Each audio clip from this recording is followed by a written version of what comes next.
और global smooth flotilla आलमी काफिला इस्तकामत, हम्म ये क्या चीज़ थी और इसका पूरा जो है यानी इस पूरे फेज़ में क्या क्या हमारे साथ हुआ।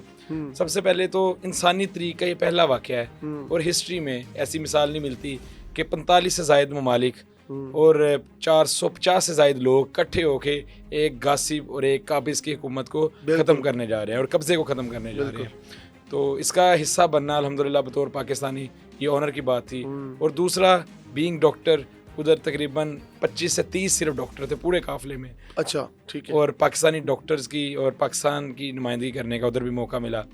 और तीसरा जो हमारे लिए सबसे बड़ा लम्हा फ़िक्री है कि गज़ा किनका, हमारा, मस्जिद अक्सा किनकी, हमारी, फ़लस्तीन किनका, हमारा, बिल्कुल ऐसे। लेकिन काफ़िला लेके जाने वाले पासबा मिल गए काबे को सनम खाने से। बिल्कुल ऐसे। कि काफ़िला लेके जाने वाली एक 22 साल लड़की जिसको हमारा मुआशरा तो कहेगा इसने लिबास भी पूरा नहीं पहना, लेकिन उसने वो काम कर दिया जो हमारे बड़े बड़े हुक्मरान नहीं कर सके।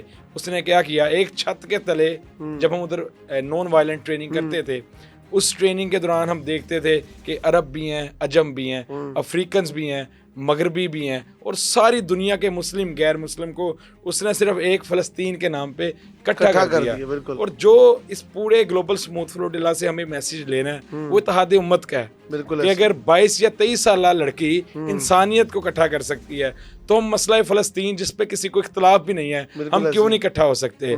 तो इस पॉडकास्ट के तवज्जुह से मैं अपने उलमा इकराम से ये रिक्वेस्ट करना चाहता हूँ कि इत्तेहाद उम्मत का दर्स दें। अगर आप इत्तेहाद उम्मत का दर्स नहीं देंगे तो इसकी सज़ा किसको देना पड़ेगी, 7 या 8 साल लड़की जो हमारी कश्ती का नाम था हिंद रजब।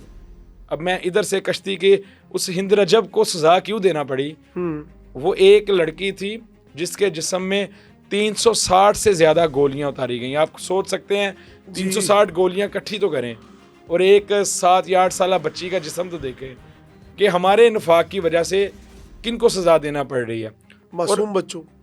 और बतौर डॉक्टर मेरा जाना वहाँ क्यों ज़रूरी था। गज़ा में अब तक 1600 से ज़ायद डॉक्टर्स और पैरामेडिक्स शहीद कर दिए गए हैं। गज़ा का सबसे बड़ा हॉस्पिटल जो अल-शिफा हॉस्पिटल था उसे बिल्कुल मुनहदिम किया गया और डॉक्टर अबू हुसाम को टैंकों के दरमियान से इस यानी हॉस्पिटल से उतारा है और टैंक में बिठा के लेके गए हैं। और गज़ा में एक ही कैंसर हॉस्पिटल था, यूरोपियन पैलेस्टाइन हॉस्पिटल, बिल्कुल तबाह कर दिया गया। गज़ा के अंदर एक ही न्यूरो सर्जरी हॉस्पिटल था, यूरोपियन पैलेस्टाइन और टर्किश हॉस्पिटल में कुछ डिपार्टमेंट थे, बिल्कुल मुनहदिम किया गया। और हमने लाइव ब्रॉडकास्ट में देखा कि अल नसर हॉस्पिटल पे हमला करते हैं जिसमें जर्नलिस्ट और कुछ डॉक्टर्स सेकंड फ्लोर पे खड़े होते हैं और रेस्क्यू करने हैं जिधर पहला हमला हुआ है। यानी इंसानियत इस यानी कदर गिर गई है कि ये मॉडर्न वर्ल्ड है, आप अभी क्लिक करें या आप अपने फ़ोन पे टच करें, ऑर्डर प्लेस करें, बर्गर या पिज़्ज़ा आपके डोर स्टेप में विद इन मिनट्स आ जाएंगे। और इस जदीद दौर में जब खाने की यानी फ्राहमी इतनी आसान है, 24 लाख लोग गज़ा के अंदर कैद हैं, उन तक पानी नहीं पहुंचाया जा रहा, खाना नहीं पहुंचाया जा रहा।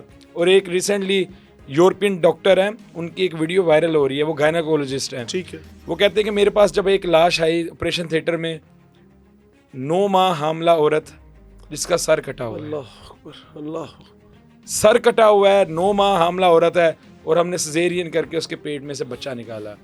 ये पूरी सज़ाएं या पूरी जो वो कुर्बानियाँ दे रहे हैं ये सिर्फ हमारे नफाक की वजह है।